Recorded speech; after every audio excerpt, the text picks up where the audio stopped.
Well, thank you. It's really a pleasure to be here today. It might come as a surprise to you that, working in the commercial food service industry, I do not have a lot of opportunities to do public speaking.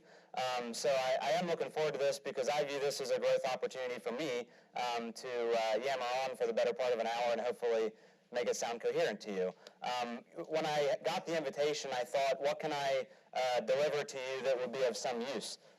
I think one thing I have going for me is that I'm relatively young, at the age of 31, so I haven't been out of college for too long, and one of the things I'm going to try and do is just convey a few little tidbits that maybe you can use as you enter your professional life post E-Town, and if I can do that, I think we'll call it a success.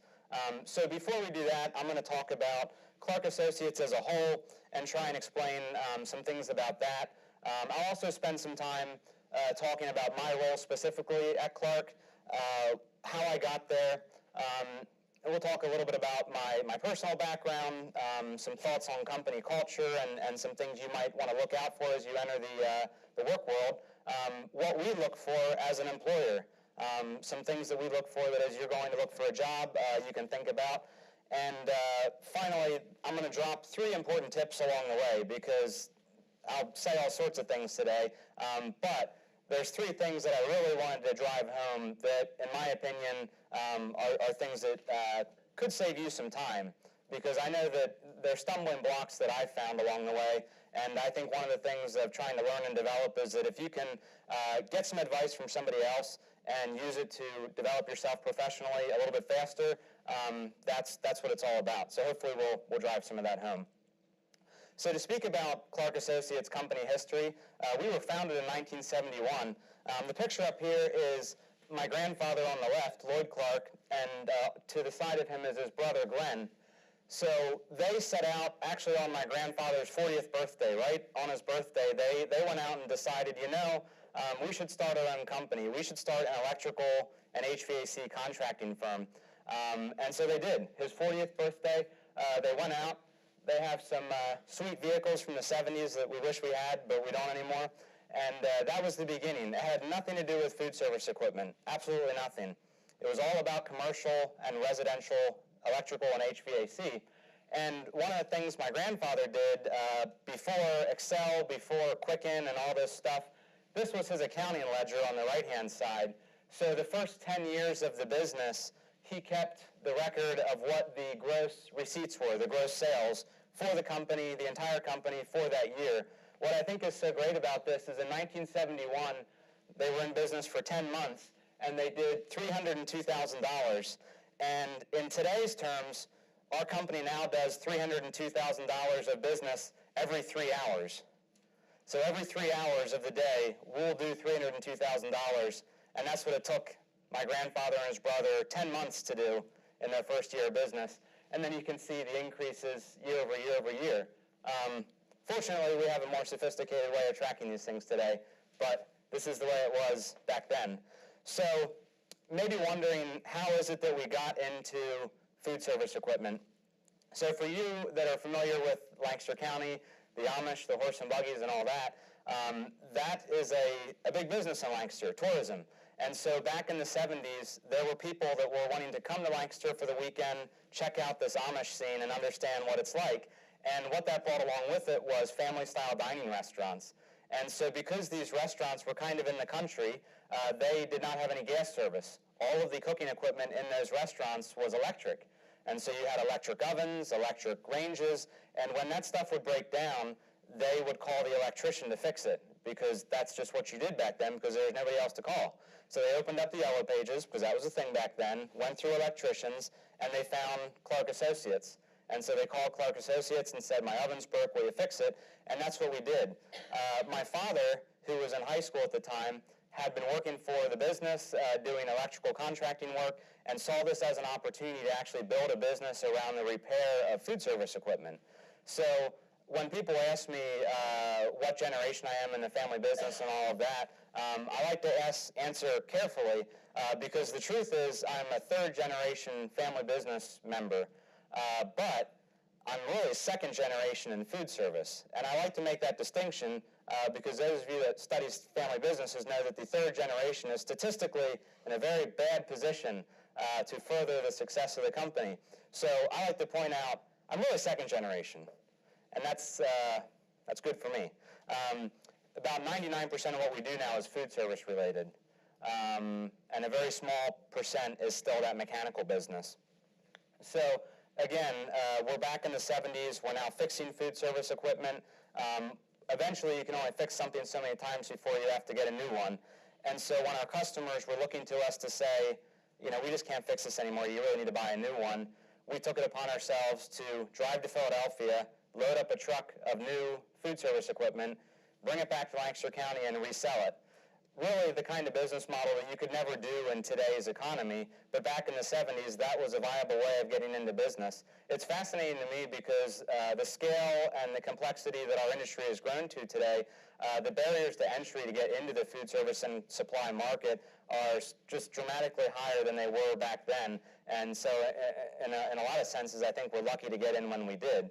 And so we began to sell new food service equipment back then in the late 70s, ultimately led us into starting to design food service facilities, and we used our mechanical background to apply that to laying out an efficient food service space, ended up providing the new equipment on those jobs. Then the restaurant would open, they would say, now we need china and disposables, napkins, and chemical to run through our dishwasher. And so we kept getting involved in more and more and more products as our customers kept looking to us to say, well, do you offer this? Can you do this?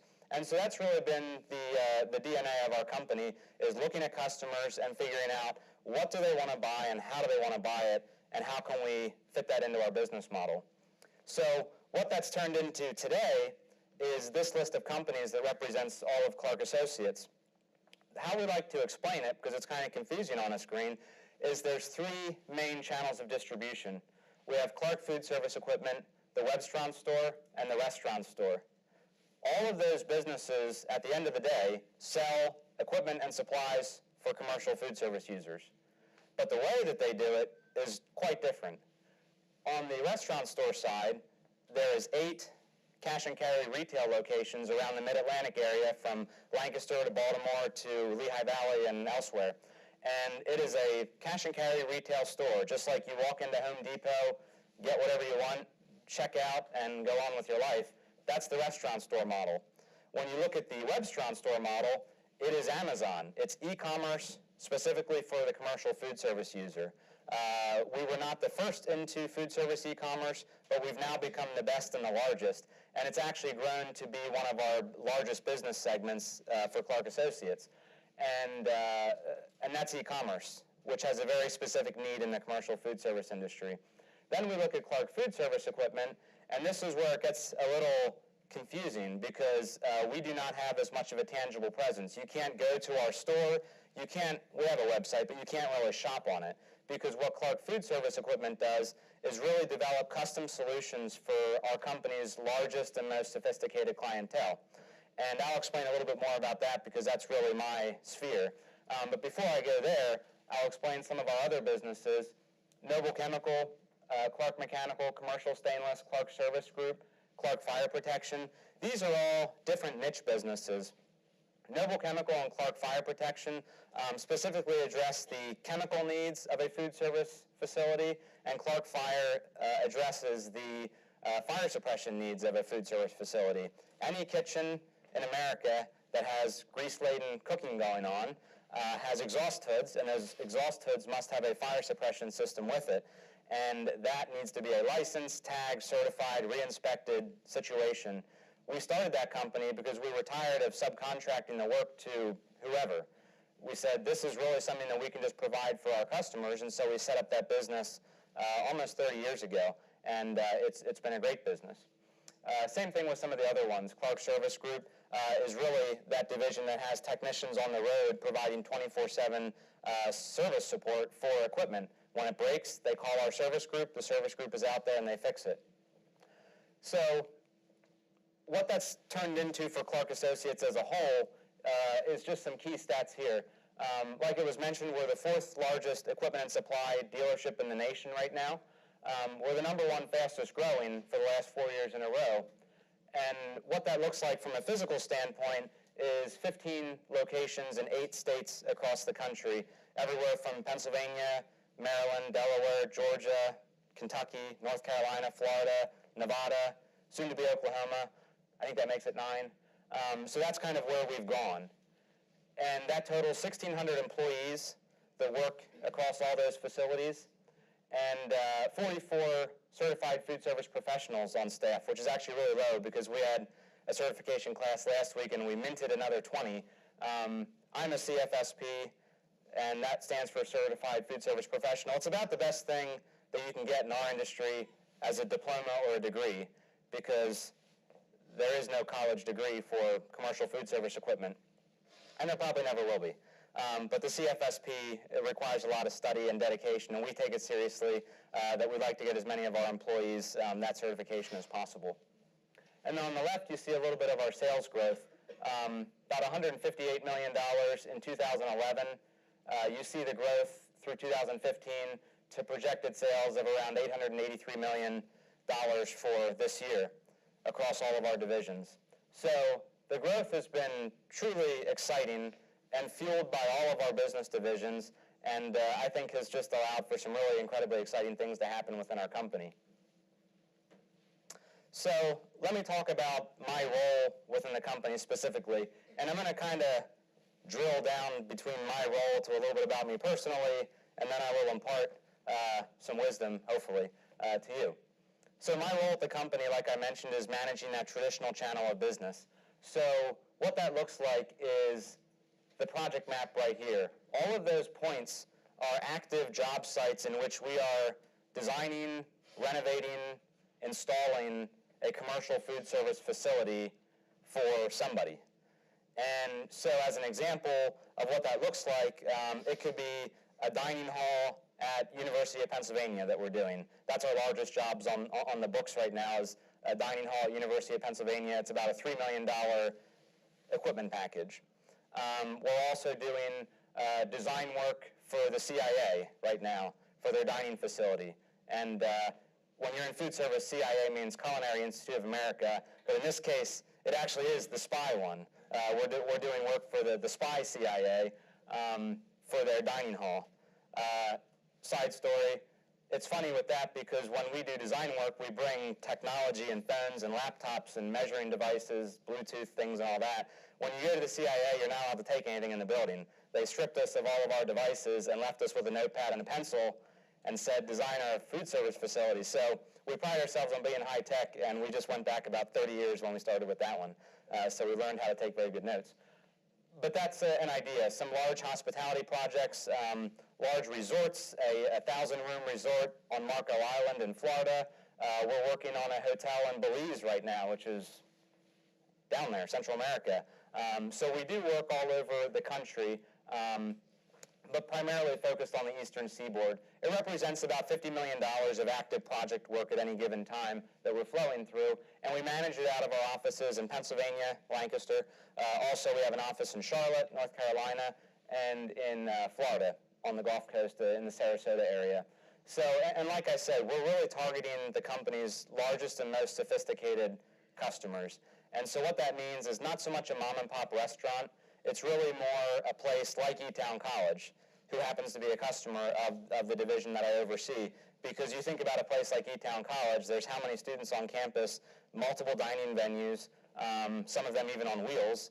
And we're developing the day-to-day supplies for E-Town College, and we're also doing design work for the college. And so that's really our core market: college, healthcare, senior living, B&I, business and industry, corporate cafeterias. So we're working on LinkedIn's corporate cafeteria, which is in the Empire State Building right now.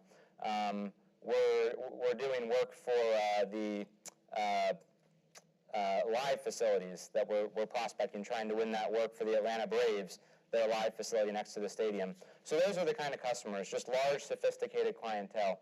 And then how we go about doing that's these 4 brands here. Clark Food Service Equipment is kind of the parent group that I work with. Clark Pro is our online portal that we work with those customers to order their day-to-day supplies, the durable goods, food pans, small things like that. Our Turnkey Solutions group is where we actually do general contracting work. So that's where we not only design and install food service equipment, but we actually rip down walls, do new flooring, run plumbing, and we pull the permits and everything associated with that. So we really run the project from A to Z. And then 11400 Inc.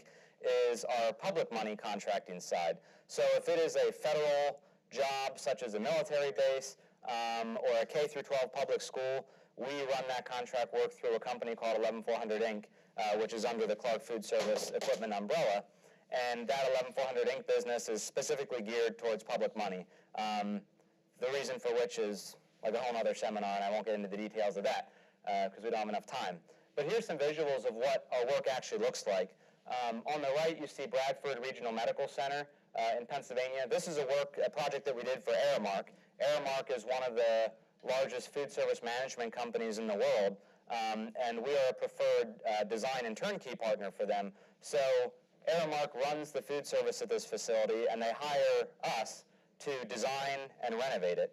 And so that's ultimately what we came up with there. Opened about a month ago.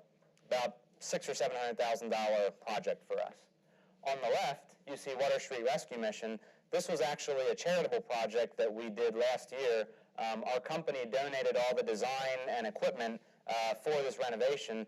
And for those of you that are a little more in tune to the local scene, this was a big deal on WGAL where they tracked this week-long project, because basically we took a 3-month renovation and we squeezed it into a 7-day, round-the-clock, incredible mission makeover, as it was called. And so we were really excited to be a part of that. And you can see the before on the bottom, which is pretty ugly, and the top.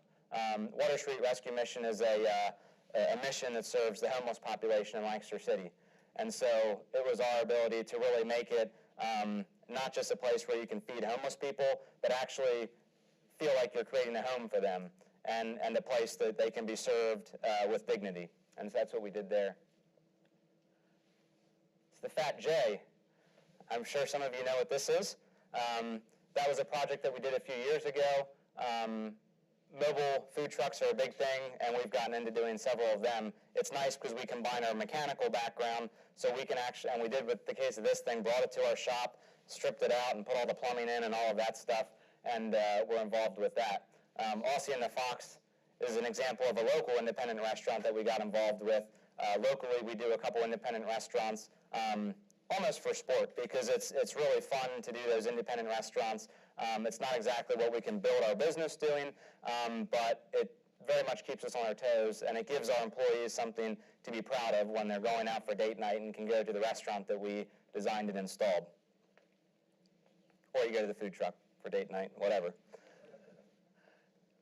Specifically for the group that I manage, Clark Food Service Equipment, this is an example of our growth chart the last couple of years. It's kind of tiny, but it's going from 2007 until 2015. The purple line, the top line, is the culmination of all of our revenues, because like I mentioned, it was Clark Food Service, 11400, our turnkey group, our Florida office. It all adds up to that purple line. So you can see we've had some really exciting growth the last couple of years. And we also had some challenging times in 2008, 9, 10. What I think is interesting about that line is that that time period was the worst climate for construction in forever, a long time. You know, some say 100 years. And what we were really proud of is the fact that we actually didn't shrink. We maintained our level, and we've really prospered since that point. And so I think that that's just a testament to the really great work that a lot of people are doing at our company and the open-minded, growth-oriented approach that we take to things. So let me talk a little bit about how I got to where I am. Some could say I won the sperm lottery because of my last name. Let's be honest. It's true. I think one of the things that you have to think about is it's okay to play the cards that you're dealt, whatever they are. Some people get dealt better or worse cards, but I think it's important for you to sit down and look at the cards you're dealt and then figure out how best to play them. So for me, I had a really incredible business opportunity because of my family that when I was young, I made a decision, do I want to go down this path or do I not? Thankfully, it was very much my decision, and I didn't feel that it was forced upon me. And when I really sat back and thought about it, there's people that would kill to be in my shoes and have this opportunity set in front of me. So I decided to go down the path of working in the business, and that started with the glamorous job of repairing hot dog roller grills when I was in middle school. I don't know how my mom did this, but somehow she got a hold of the first service ticket that I ever wrote when I was in like 7th or 8th grade or something, working in the summer. So this is my first service ticket where I fixed a broken motor on a hot dog grill in a repair shop. And I am not a mechanical person. I mean, I can get around, but it's by no means what I went to school for or anything. And I actually electrocuted myself that summer trying to do these things because I really had no idea what I was doing. Point being, I really tried to get into the business from the very ground level and work my way up. And I think that that's given me the benefit of really understanding the details of what we do and start from a very humble perspective. After I got out of college, I went to college with a business degree. I went directly into the business, and I started doing drafting and project management work. So for our contract division, that's when we have a new job, a project manager gets assigned after we win it to run it. And so that's what I started doing in addition to doing CAD drafting work. And I hadn't taken any CAD classes ever, but was able to learn that through the business. And again, there's no better way to learn the equipment construction trade than by sitting down and spending hours designing the drawings and laying out all those construction documents. And so I spent some time doing that. Eventually began to manage the DesignBuild division within our company, which is when we actually take a blank set of drawings, here's the 4 walls, and you have to design the food service facility into it, front of house, back of house, restrooms, the whole 9 yards.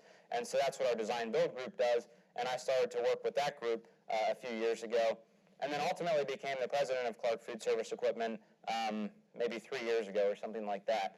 And I think what I like about that is that it's given me a lot of learning opportunities and kind of gradual steps up to the area of responsibility that I'm in now. So enter my first tip of the day, and this is an important one. I think that it's really important to fail when you are going into your new career.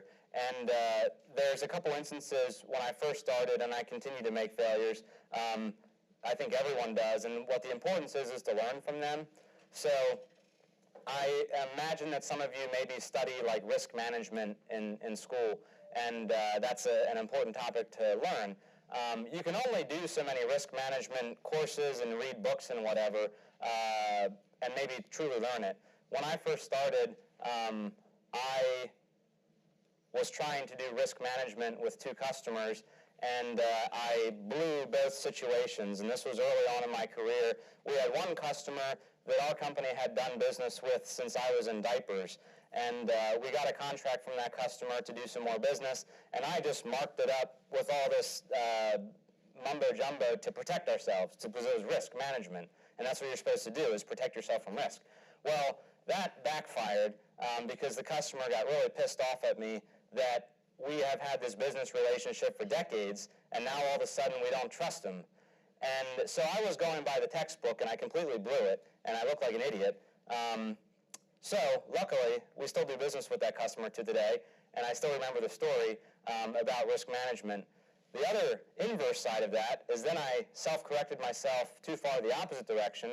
We started doing business with a small chain of shrimp restaurants in Florida that was financed through a family in the country Colombia, and we basically built 9 of these things. We're doing a couple $1 million worth of business. 2009 hits, and suddenly the music stopped with the money. There was no more money, and I lost $100,000 for the company, our company, my company, because I gave them a little bit too much of a leash, that customer, because I was worried about, I didn't want to trash the relationship. We had done so much great work. Miscalculated my risk, lost $100,000.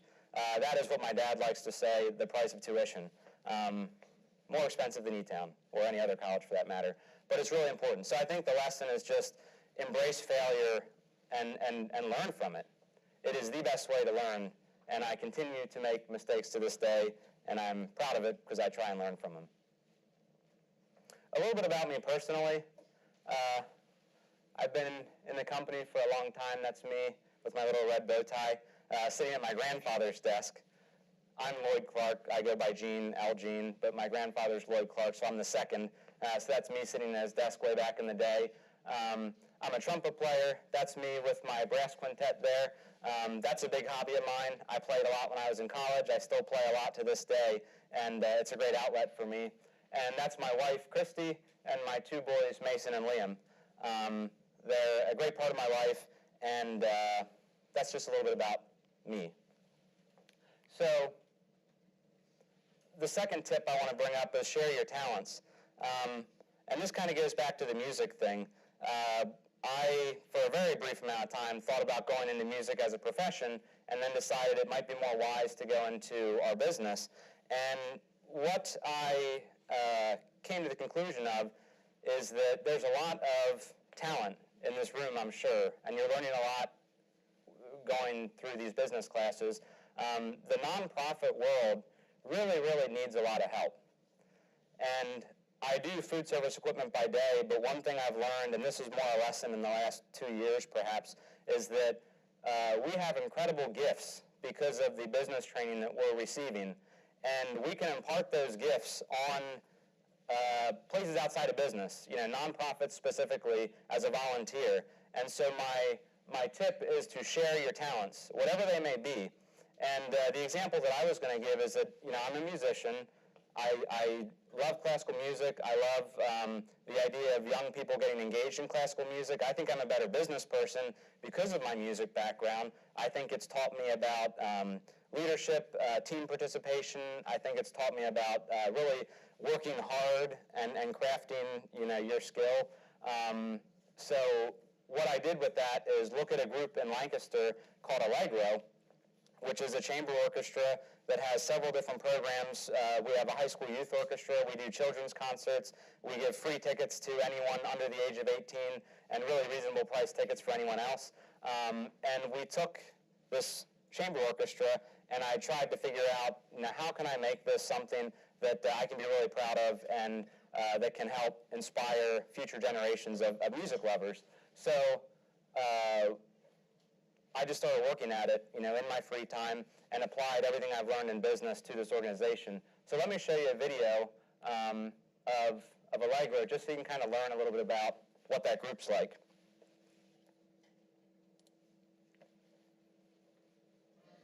A chance to hear some really unique repertoire. Start over.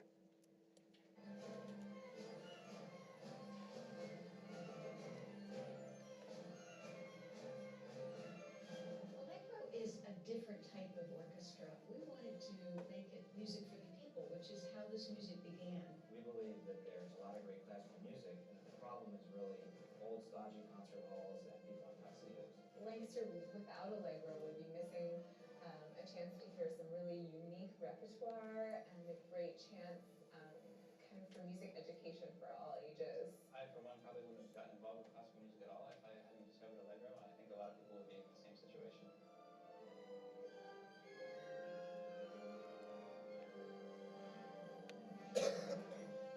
So those of you that are familiar with the Extraordinary Give, that's actually today. Allegro is participating in that. And that video just shows you a little bit about, basically, my encouragement to you, take your talents, whatever it is. You're interested in art, you're interested in nature, whatever.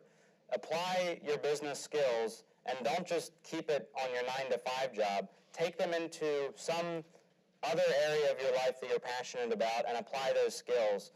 Because I think the world really needs it, and you have so much that you can take out, and you can still make a good living during the day and then give back elsewhere with those talents that you're developing. So moving forward into the topic of culture, because that was something that was brought up as, can you speak to the culture of your company? I'll play another video. This one's about 4 minutes, a little bit longer, that explains our company culture. This is not to say that our culture is right or wrong or whatever. This is our culture. And I think what I would want to talk about is the idea that you have to find the culture that's right for you. And that's different depending on who you are. So let's watch this, and then I'll talk a little bit more about my viewpoint on what our culture is and how you might want to search for it, what's right for you.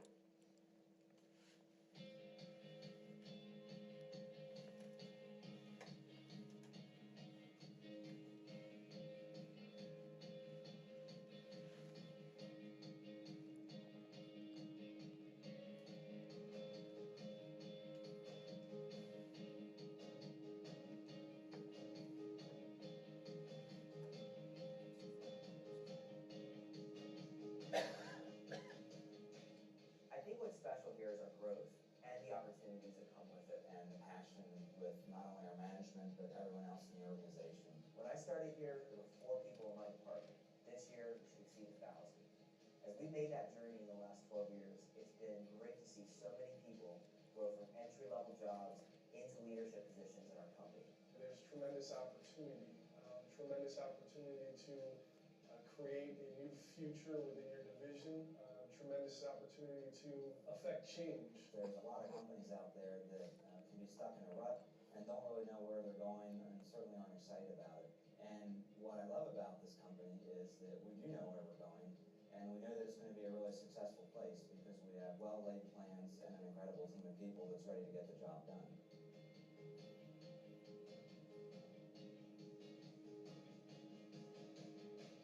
I love getting to know my employees and then figuring out what they're really good at.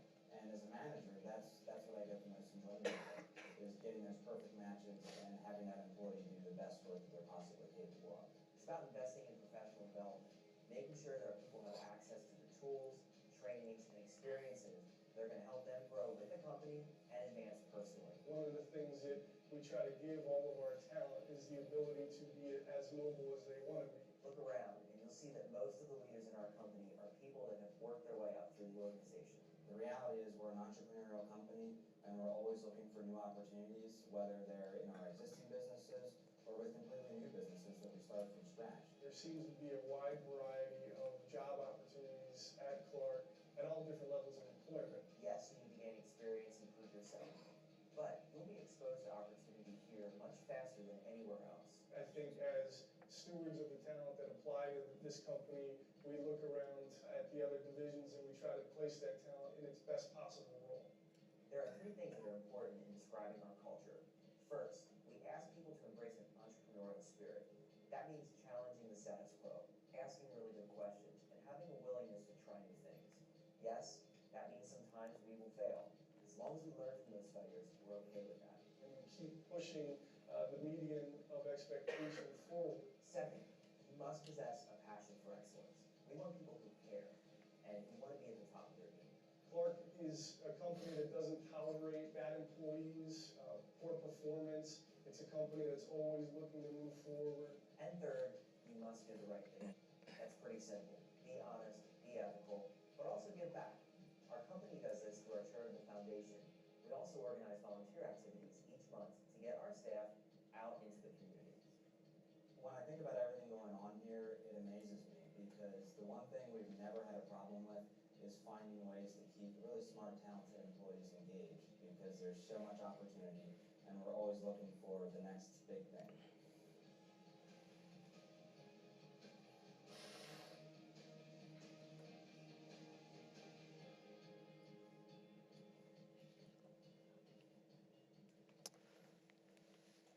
So my concern that I've come to the conclusion of in the last couple of years is that when people that are in college go out to find their first job, they really get hung up on not things that are wrong, but I feel like they forget to consider a large category of things they should be thinking about.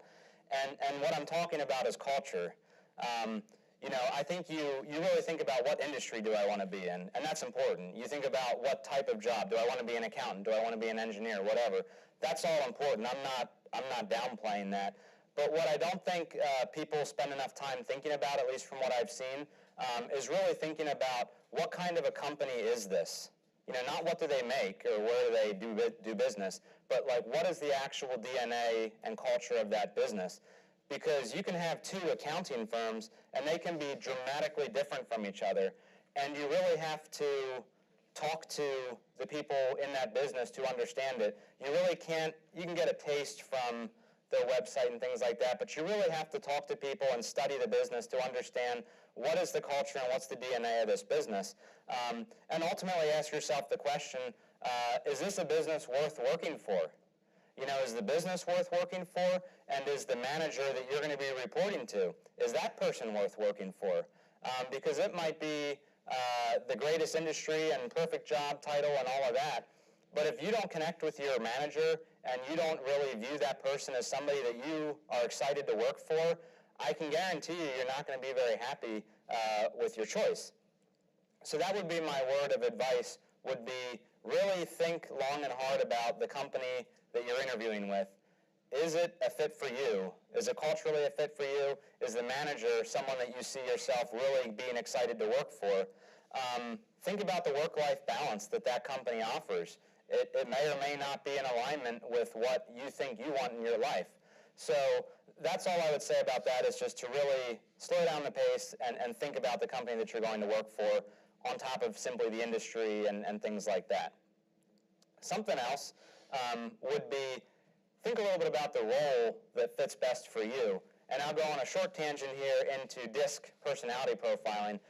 DISC personality profiling is something that our company uses extensively. We use it for hiring, we use it for working with customers, we use it for internal issues and whatnot. We use it top to bottom in our organization. And what this shows, on the left here is actually my chart. I am a high D and a high C. That means dominant and conscientious, detailed sort of person. The I is personality. I statistically have none of it, which is why this public speaking is so challenging for me. And the S is the rule following. I do not like to follow rules when they do not make sense to me or I disagree with them. So I'm not a great color inside the line person, you know, if my logic says that there's a better way. So that's me. I'm a creative type. I'm really not the guy to go into accounting. I'm also not the kind of guy to go into sales. I find customer interactions, you know, draining for me. I can do it and I can put on the face, but I couldn't do that as a career. It would just be totally wrong for me. I couldn't be an accountant as a career. I can look at financials and interpret them, but I couldn't sit there for hours on end generating them and doing it. It's just not who I am. And how I know that is because I think I've really adopted these DISC principles to understand who I am. The person on the other side is one of my colleagues that is one of our top salespeople. Dominant and I call cheerleader, the I, like the person that you like. So that's a great salesperson because they cut to the chase, but they do it in a way that everybody likes them. And so that's a salesperson that gets stuff done. And so when we look at our company, we're trying to figure out, you know, I've met you for the first time. I'm going to think about what your strengths are. Are you an extrovert, an introvert? Are you detailed? Are you not? Big picture, small picture, whatever. There's nothing wrong with any of it. It's all good stuff. But we try and take that and then figure out what's the role in the company where you would just take off like a rocket ship. And that's the kind of culture that we have, is to try and find that role. So to further expand on what we look for as a company, we look for all sorts of things, but I picked out the three that I think are the most important. Awareness of profile. So that goes back to the DISC thing. It's not that we look for a certain profile, but it's important that the person has an awareness of their profile. An example of that would be, well, me. I'm a DC. I don't have an abundance of personality. So when I meet someone for the first time, I can come off like a bump on a log or something if I'm not careful. But I have an awareness that that's my natural tendency, is to, you know, not be that exciting. So if I'm trying to get a point across or something, I know I'm naturally aware that that's my weakness and I have to do something about it. Similarly, you could have the opposite. My colleague that I showed you, the sales profile, she could talk your ear off if she wasn't aware that that drives someone like me insane. I want someone to interact with me, get the point across, and then move on to the next thing. If she was not aware of her DI profile, she could talk to me for an hour until I'm just so frustrated I just want to run out of the room. But she doesn't do that because she's very aware of her profile and she understands how to control the strengths and the weaknesses of that. So that's what I mean by just simply awareness of who you are. The second point, intelligence and work ethic. You know, it's simple. That is what it is. You know, we want to meet you and we want to sense, I think this person's really smart and they seem like a hard worker. And we judge that from talking to you, but also just reading your resume. What have you done? Have you done anything extracurricular in your life? Or do you just go to school, you know, plug out the tests and go home for the night? We want to see people that are really involved in their community, college community, whatever it is, because that, to us, shows work ethic. Did you grow up on a farm and wake up every morning to milk cows? We love that. Eagle Scout, even better. these are the things we look for to gauge intelligence and work ethic. And finally, curiosity. And this might be my favorite word. And so what curiosity means to us, creativity, passion, engagement, commitment, those are all the words I think of when I talk about the word curiosity. When we meet someone, we want them to be curious about our business. We want them to ask, well, why do you do it that way? We want them to show excitement about it and just interest, because that is what we look for: creativity, passion, commitment, and engagement. And I think that is all summed up in the word curiosity. So those are important. Finally, I just want to draw attention to a scholarship program that we have with Elizabethtown College. I have a whole bunch of packets down here, which you're free to take after we're wrapped up here. But it's a relatively new scholarship program at E-Town for us. We're offering 2 of them, $5,000 each. Each winner will also be given an opportunity to intern with us in the appropriate part of the company. Deadline's January 25th. We're asking for a resume on leadership or entrepreneurship to go along with the application. It's open to sophomores and juniors, and anybody who applies will be invited to a luncheon in February where we'll get to meet you.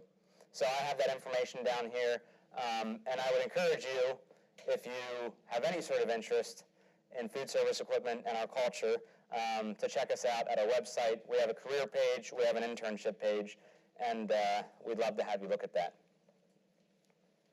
So to recap, these are the 3 tips. I know I said all sorts of things, but just remember these 3, if nothing else. Embrace your failures. You're going to make them. You should make them. It would be weird if you didn't make them. So make the failures, but then learn from it. Learn from the failures and love the failures. Embrace the failures. If you're not failing, you're not doing anything. Share your talents. You're very fortunate to be going to school here. You have a lot to offer. Take that to your professional life, but do something else with it. Share it with a nonprofit, whatever. Get creative. Use that outlet with some of your other passions in life to share the talents that you're developing, because the world really needs it. And finally, align yourself with the right organization and role for you. You may know the industry you want to work in, you may know the field you want to work in, but that does not mean that wherever you go is going to be the right cultural fit, or the specific role that's right for who you are as a person and what you can bring to the table. So just think about that. And that's basically what I have. So thank you again for the invitation. I really appreciate being here, and I'd be happy to answer any questions you might have. Don't all jump at once.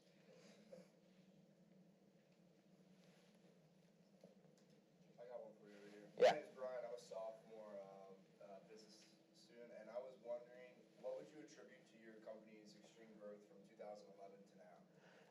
So we do, going back to the DISC personality profiling, for new employees, every new employee in the company gets a half-day overview of what DISC is, and we have different senior managers come in to introduce that class. And so when I introduce that class to these new people that are going to learn about DISC for the first time, I tell them DISC is the number one thing that I attribute to our company's rapid growth over the last 10 years. I mean, you can talk about we have technology and great people, and that's all true, but if I could only pick one thing, it actually would be DISC, because we implemented it about 10 to 15 years ago, and we just spread it everywhere in the organization, and that is what made us think about for the very first time, are we really getting the right people in the right positions doing the right things? And that's when it all clicked together. And I think that that's our number one growth driver. Mm-hmm. Hi, I'm Jeremy. I'm a first-year business major, and my question is, you talked about the number of certified food service professionals in your company, and you said there were 44. Why is that number so low? So we have about 1,600 employees. About 900 of them are warehouse workers. So that is an hourly wage rate where they're picking and packing orders. So the certified food service professional isn't necessary for that group of workers, which happens to be 900 people.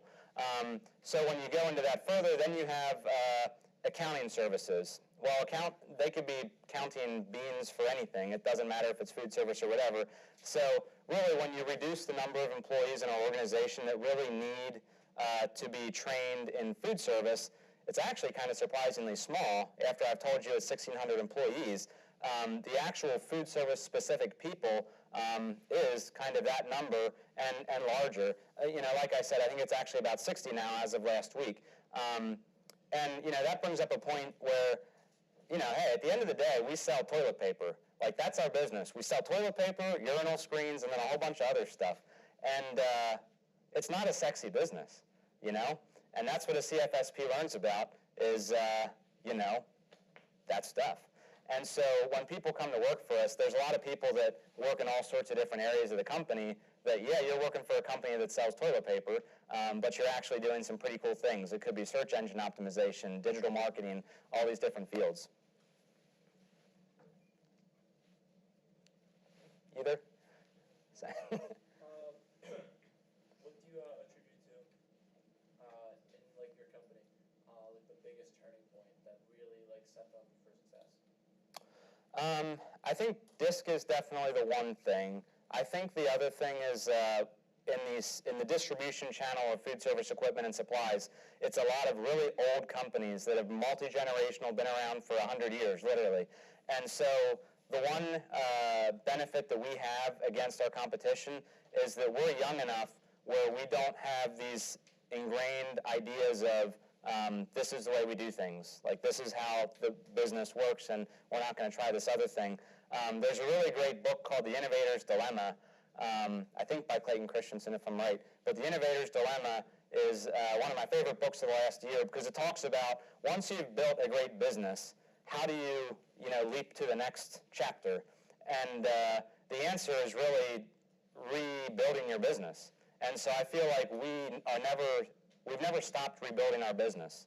We're actually working on a project right now that I think could be a very exciting chapter forward that's totally rebuilding our business again, or at least a part of it. And so I think that's the biggest thing is just we never stop reinventing. So it's not one point, it's never stopping that, reinventing. Hi, my name is Emily. I'm a sophomore international business major. So with the DISC, you keep saying that it was the major thing that helped your company continue to grow. So do you organize your company in different teams based on the DISC personality? Is that? I wouldn't say that, because what I really like to get across is a DISC is not about pigeonholing you. And that's if people, because there's a lot of people that think the DISC is not the way to go or whatever. And that goes back to my cultural point, and I tell people this as well during that intro seminar. If you don't buy this stuff, you should really work somewhere else because you're going to hate it here. That's the honest truth. So we love it. We've drank the Kool-Aid, and so if you're going to work at our company, you should love it too. But I think the critics of DISC say it pigeonholes people, but I really want to be a salesperson, And DISC isn't saying that I can't be a salesperson. It really goes back to the awareness thing. Am I truly aware of who I am and how much ability do I have to modify the way I am? And I just really can't fathom how you can deny the existence of DISC, because all it is everything that we already know. When you meet a stranger, you are already calculating, is that person an introvert or an extrovert? Am I getting warm and fuzzies, or are they like a cold fish? That's DISC.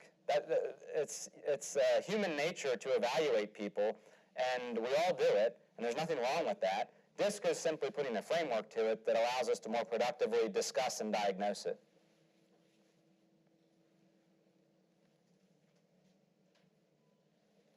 Yeah. I was on a tour of your facility, and I saw an area that had a kitchen, and it looked like you would film people cooking. What was that for? Yeah, we actually have 2 kitchens now. So in our Webstron store office, we have a large exhibition kitchen with theater-style seating similar to this. And so it's a couple things. I would say the number one purpose of it is training our employees. So we're training them on the products that we sell. Not so much how to fry an egg, but more why this fry pan is different than this fry pan and all that kind of stuff. So it's really equipment training, knowledge, product knowledge. But we also use it to feed our employees. So at the web office, at that kitchen, if your birthday is in the month of November, we had a date yesterday actually, where all the November birthdays went down to the test kitchen and they spent half a day cooking lunch for everybody else in the office. So it's fun, it's team building, and everybody gets a meal out of it. The other thing we use it for is for some client presentations where we want to bring customers in. But then we also do film product videos that we put onto our websites because we have a video and photo department. So they're developing videos and filming them, and they use that test kitchen as a set to film that stuff. Great. Well, I'll be sticking around. I'm not going anywhere. I'd love to talk to any of you individually. Consider our scholarship program down here. We'd love to have you take a look at that. And thank you again for the invitation. I really appreciate it.